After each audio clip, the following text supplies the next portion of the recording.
오늘 본문을 중심으로 말씀의 주제를 너는 나를 누구라고 하느냐, 너는 나를 누구라고 하느냐 하는 그런 주제로 같이 은혜를 나누고자 합니다. 우리 사회의 건강성을 위해서 우리 교우들이 자기 정체성을 분명히 갖는 것이 참으로 중요하다고 생각합니다. 왜냐하면 우리 주님께서 우리를 향해서 뭐라고 말씀하시냐면 너희는 썩어져 가는 세상의 소금이요 어두워져 가는 세상의 빛이라, 이렇게 말씀하시기 때문에 우리가 자기 정체성을 갖는 것이 얼마나 중요한지 모릅니다. 근데 예전에는 주일날 여러분들이 예배당에 쉽게 왕래할 때는 교회 주일 예배를 드림으로써 스스로도 나는 교인이야 이렇게 생각했고, 주변에 있는 사람들도 저 사람 주일날 성경 끼고 교회 가는구나 하면서 교인이구나 라고 자기 정체성을 형성하는 일에 일조를 했습니다. 그러나 지금은 쉽게 교회 출입을 하지 못한 시대를 맞이해서 오늘 자기 정체성을 다시 한번 점검해 보는 것이 참으로 중요하다, 이렇게 여겨집니다. 우리는 어떻게 자기 정체성을 갖습니까? 적어도 두 가지 중요한 요인인데, 하나는 내적으로 신앙 고백이 분명해야 됩니다. 주는 그리스도시요 살아계신 하나님의 아들이십니다 라고 신앙 고백이 분명해야 되는데, 주는 그리스도시요 살아계신 하나님의 아들입니다 라는 신앙 고백은 어떻게 주어지는가 하면 예수 그리스도를 인격적으로 만났을 때만이 주어지는 고백이에요. 그리고 애적으로는 신앙의 열매가 보여야 됩니다. 그래서 우리 주변 사람들이 고개를 끄덕거리면서 저 사람에게 저런 신앙의 열매가 열리는 거 보니까 우리와는 다른 그리스도인이야, 이렇게 인정을 받아야 된다는 거죠. 오늘 시간 그리스도인의 정체성이라 하는 그런 명제를 가지고, 질문을 가지고 사사기 10장, 사사기 11장, 사사기 12장에 걸쳐 나오는 사사 입다에 대해서 살펴보려고 합니다. 오늘 전반적인 내용을 우리가 살펴보면서 오늘 이 본문을 통해서 이 시대를 살아가는 우리들에게 하나님이 들려주는 음성이 무엇인지, 그 메시지가 무엇인지 우리가 함께 나누려고 합니다. 사사가 입다가 출현하게 된 배경부터 먼저 살펴보겠습니다. 하나님이 이스라엘을 파셨다라는 말씀이 있어요. 사사기 10장 7절의 말씀인데 제가 읽어드리겠습니다. 여호와께서 이스라엘에게 진노하사 블레셋 사람들의 손과 암몬 자손의 손에 그들을 파심에, 이런 말씀이 있어요. 파셨다는 말씀은 하나님께서 이스라엘을 블레셋과 암몬 사람의 손에 넘겼다라는 그런 말이죠. 죽지 않을 정도로 손 좀 한번 봐줘, 이복에 죽지 않을 정도로 손 좀 한번 봐줘, 뭐 이런 의미라고 생각이 됩니다. 그렇다면은 이스라엘이 이런 매를 맞는 원인이 무엇입니까? 그것은 하나님을 버렸기 때문이다 하면서 사사기 10장에 계속해서 말씀하시는 거예요. 너희들이 왜 매를 맞는가? 왜 하나님이 너희들을 이방 사람들에게 파셨는가? 그것은 너희들이 하나님을 버렸기 때문이다. 몇 군데를 여러분들에게 소개해드리겠습니다. 사사기 10장 6절을 보십시오. 이스라엘 자손이 다시 여호와의 목전에 악을 행하여 바알들과 아스다롯과 아람의 신들과 시돈의 신들과 모압의 신들과 암몬 자손의 신들과 블레셋 사람의 신들을 섬기고 여호와를 버리고 그를 섬기지 아니함으로 여호와를 버렸다. 사사기 10장 10절에도 보면요, 이스라엘 자손이 여호와께 부르짖어 이르되 우리가 우리 하나님을 버리고 바알들을 섬김으로 주께 범죄하였나이다 하니 이스라엘 백성들이 입으로 뭐라고 고백하는? 우리가 하나님을 버렸다라고 고백합니다. 사사기 10장 13절에 보면은 너희가 나를 버리고 다른 신들을 섬기니 하면서 하나님께서 그들에게 그렇게 나를 버렸다고 진단하는 모습을 보게 됩니다. 매를 맞는 이유는 하나님을 버렸기 때문이라는 것이죠. 이스라엘 백성들이 매를 맞으니까 삶이 곤고해지지 않겠습니까? 하나님은 이스라엘의 공고로 말미암아 근심하셨다, 이런 말씀이 있어요. 사사기 10장 16절 중반절입니다. 여호와께서 이스라엘의 곤고로 말미암아 마음에 근심하시니라. 하나님 마음이 담겨 있지 않습니까? 그들의 패역이 안타까워 매를 드셨지만은 그 매맞은 자국을 보니까 마음이 아파요. 마음이 아파요. 여러분, 우리 부모들이 자식을 키울 때 그런 경험 하셨잖아요. 자식이 잘못하면 어른들은 매를 듭니다.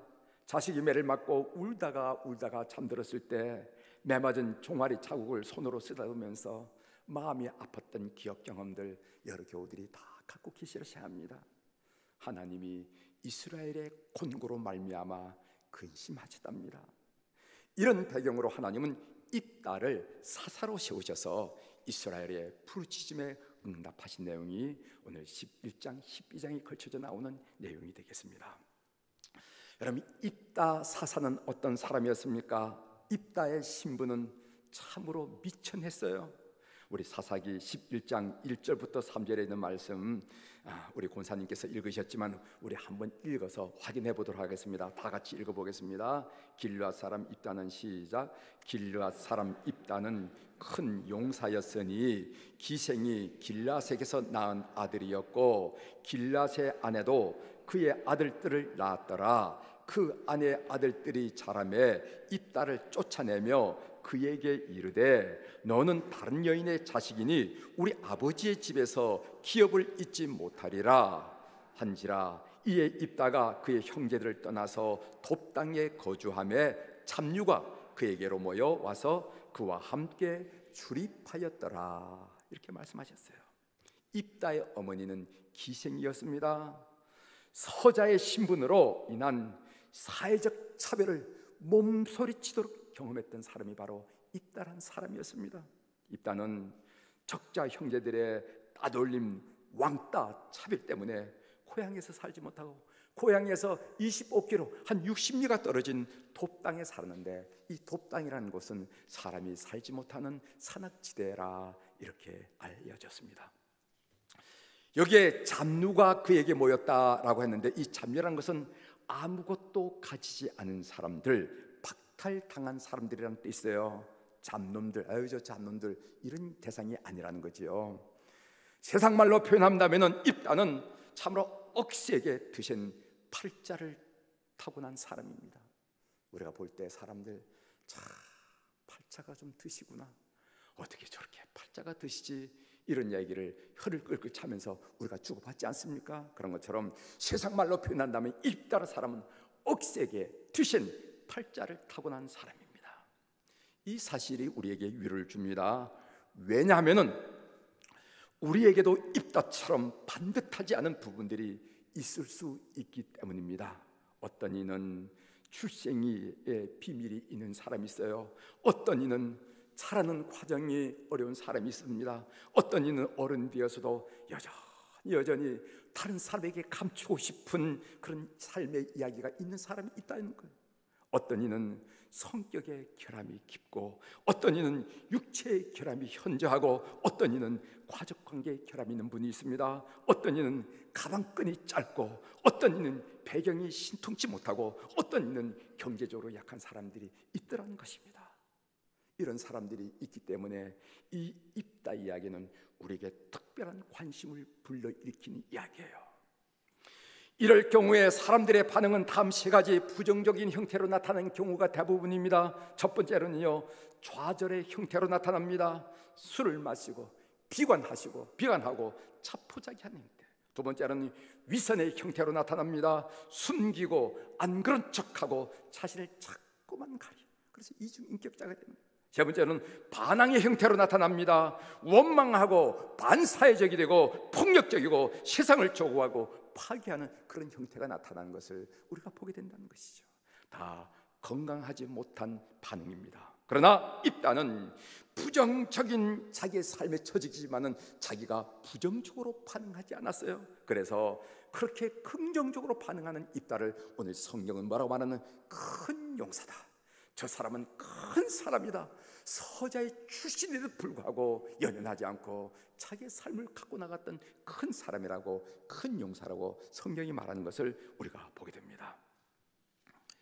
이스라엘의 적인 암몬 사람들은 요단강 동편 길앗 지방에 살던 이스라엘 사람들을 18년 동안이나 괴롭히기 시작해서 억압했습니다. 여러분들이 잘 아시다시피 요단강을 사이에 두고 이스라엘 백성들이 기업을 분배할 때 오른쪽에 있는 요단강 동쪽에 있는 것은 루벤, 갓, 므낫세 반지파 사람들이 아닙니까? 바로 이 지역을 암몬 사람들이 18년 동안 다스리면서 고통을 줬다는 거예요.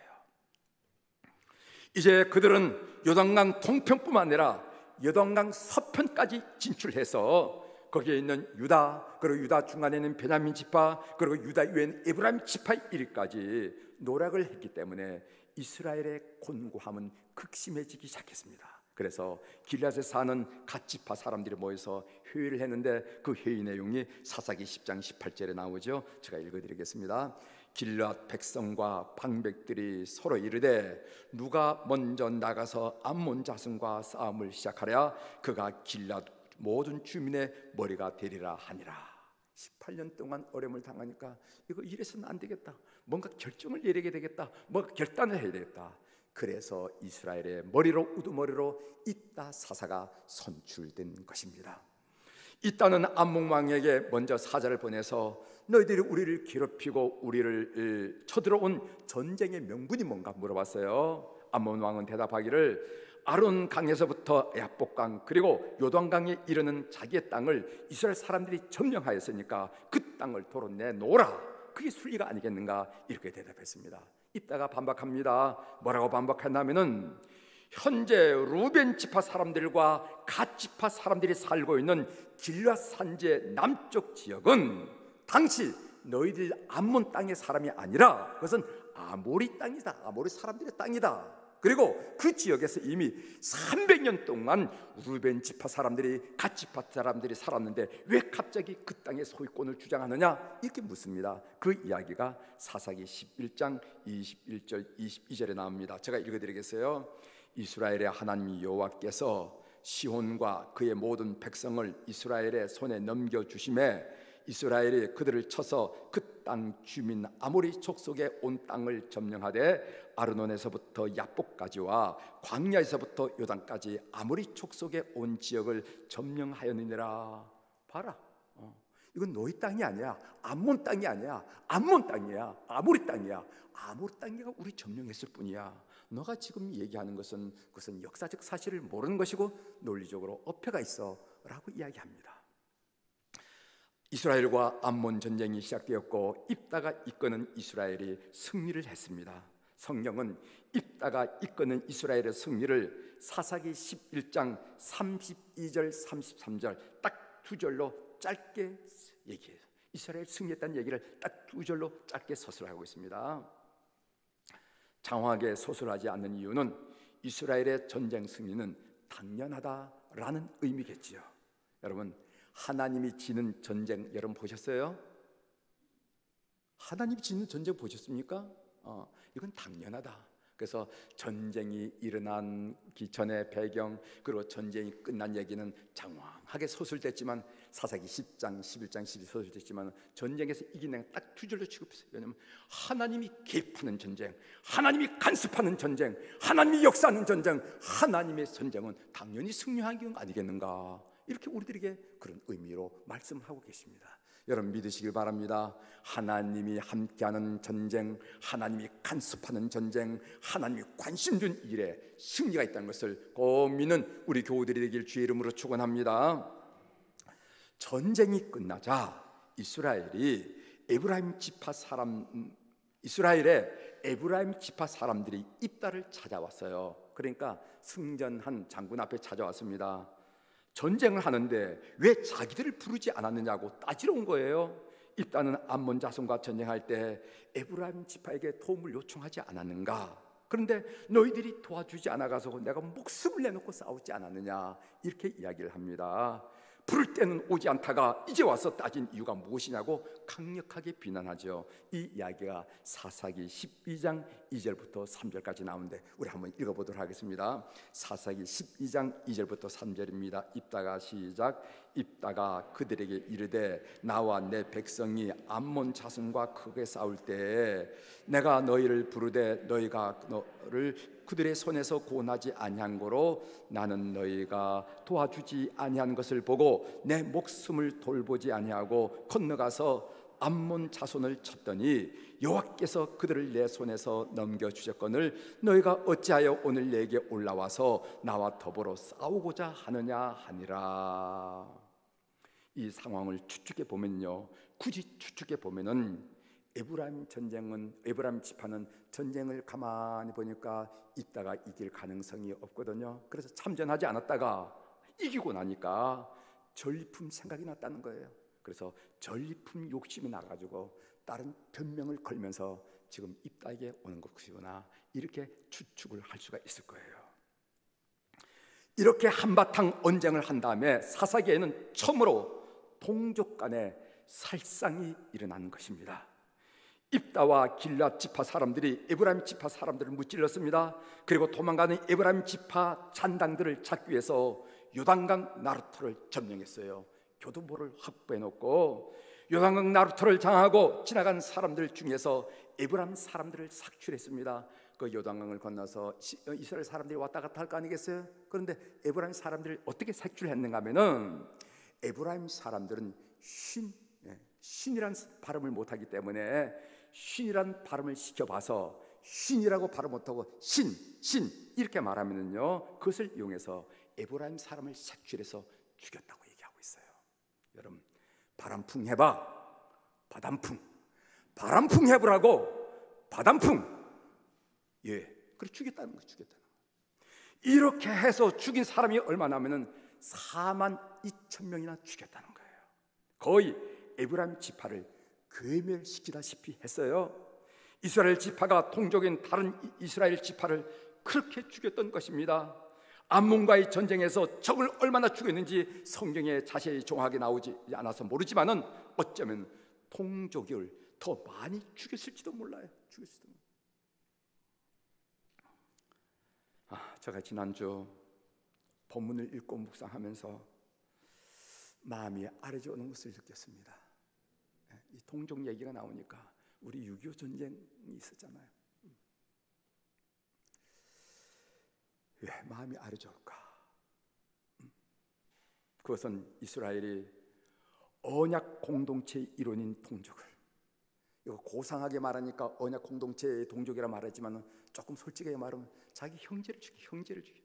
야곱의 12형제 중에서 이렇게 해서 죽인 거예요. 언약 공동체의 일원인 동족을 42,000명이나 죽였기 때문에 이걸 성경이 숨기지 않고 표현하면서 그걸 읽은 우리 마음속에 참 아련하다는 거지. 저는 동족을 42,000명이나 죽인 이유를 밝히는 것이 본문을 통해서 우리에게 주시는 하나님의 메시지라고 판단이 되더라고요. 그러면은 이스라엘의 언약 공동체 이루어진 동족을 42,000명이나 죽인 원인이 뭡니까? 원인이 뭐예요?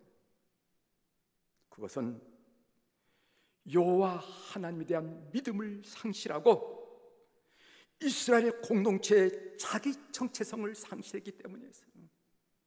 하나님에 대한 믿음을 상실하고 우리가 어떤 존재지 이스라엘 공동체에 대한 자기 정체성을 상실해야 돼. 이런 경우가 벌어졌다는 거예요. 여러분, 본문에서 그 예를 하나만 들어보겠습니다. 길앗 장로들과 입다가 암몬과의 전쟁을 바라보는 시각에서 그들의 내면을 엿볼 수가 있어요. 그들의 신앙 상태가 어떤 건지 엿볼 수가 있습니다.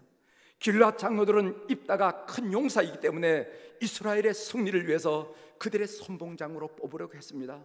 그들은 입다라는 사람을 의지했어요. 이스라엘의 지도자인 장로들의 입에서 그 엄중한 시간에, 그 위기의 시기에 여호와 하나님이란 이름이 한 번도 나오지 않아. 한 번도 나오지 않아. 전쟁을 앞에 놓고 사느냐 죽느냐 그 엄중한 위기에 이스라엘을 다스리는 그 지도자들 입에서, 장로들의 입에서 하나님이란 말이 한마디도 나오지 않아요. 여호와 하나님이란 말이 한 번도 안 나온단 말이죠. 반면 입다는 여호와 하나님께서 전쟁에서 이기게 하면 우리가 이길 것이고 지게 하면 질 수밖에 없다 한 말을 하고 그 믿음을 고백하고 있어요. 그 말씀이 사사기 11장 9절이죠. 제가 읽어드리겠습니다. 입다가 길앗 장로들에게 이르되 너희가 나를 데리고 고향으로 돌아가서 암몬 자손과 싸우게 할 때 만일 여호와께서 그들을 내게 넘겨주시면 내가 과연 너희의 머리가 되겠느냐 하니, 만일 여호와께서 그들을 내게 넘겨주시면, 이 말이 무슨 말입니까? 이 구절은 하나님이 승리하게 하시면 이 말이 아니겠습니까? 승리는 하나님께 있다라는 입다의 신앙 고백이 여기서 나온다는 거예요. 이스라엘 공동체의 자기 정체성은 여호와 하나님에 대한 믿음에서 나옵니다. 길앗 아들들처럼 아무리 합법하게 적법하게 태어난 아이들이라 할지라도 여호와 하나님이 전쟁의 주인이시고 그분이 싸우신다는 믿음이 없으면 참 이스라엘이라고 말할 수가 없을 것입니다. 그러나 비록 서자지만은 서자인 입다는 승리는 하나님께 있습니다 라고 고백하면서 하나님을 믿었습니다. 오늘 사사기를 기록한 역사가는 이 글을 읽는 독자들에게 묻습니다. 뭐라고 묻냐면은, 내 생각에는, 너희들이 생각에는 누가 참 이스라엘이라고 생각하느냐, 이렇게 묻는 거예요. 너희들 생각에는 누가 참 이스라엘이라고 생각하느냐? 적법하게 태어난 길앗의 아들들이 참 이스라엘이겠니? 아니면 서자 출신이지만은 하나님을 신뢰하는 입다가 참 하나님이겠니? 이스라엘 백성이겠니? 묻는 거예요. 여호와 하나님에 대한 믿음을 잃고 자기 정체성을 상실한 이스라엘 공동체에 결과적으로 어떤 현상이 일어난지 아십니까? 이스라엘 공동체에 세상 풍조가 밀려왔는데 특히 우상 숭배가 난무하게 되었습니다. 여러분, 우리가 사사기 10장 6절 한번 다시 한번 읽어보겠습니다. 사사기 10장 6절입니다. 이스라엘 자손이 같이 읽겠어요. 시작. 이스라엘 자손이 다시 여호와의 목전에 악을 행하여 바알들과 아스다롯과 아람의 신들과 시돈의 신들과 모압의 신들과 암몬 자손의 신들과 블레 사람의 신들을 섬기고 여호와를 버리고 그를 섬기지 아니하므로. 제가 여러분 읽을 때 똑같이 읽었지만 강조한 부분이 있어요. 신의 이름에다가 다 복수형 들을 붙였어요. 그러니까 제가 들을 강조했습니다. 도대체 얼마나 많은 신을 섬겼다는 겁니까? 이스라엘 백성들이 블레셋 신들을 섬기고 암몬 신들을 섬기고 모압 신들을 섬기고 두로 신들을 섬기고 바알 신들을 섬기고 도대체 얼마나 많은 신을 섬겼다는 거예요. 이렇게 우상 숭배가 난무한 이유가 무엇인지 아십니까? 첫 번째로 지도자들이 자기들의 부를 확대하기 위해서였습니다. 고대 재상들이나 권력자들이 돈을 벌 수 있는 가장 확실하고 좋은 방법은 많은 제사를 드리는 것이었습니다. 제사가 많을수록 더 많은 돈이 흘러들어왔습니다. 신들의 숫자가 많다고 생각해 보십시오. 그 많은 신들에게 하루에 한 번씩 제물을 바친다고 해도 여호와 하나님 한 분만을 섬기는 것보다 10배, 20배 이상의 제사가 있었을 것입니다. 그만큼 제상의 지도자의 몫이 늘어났겠죠.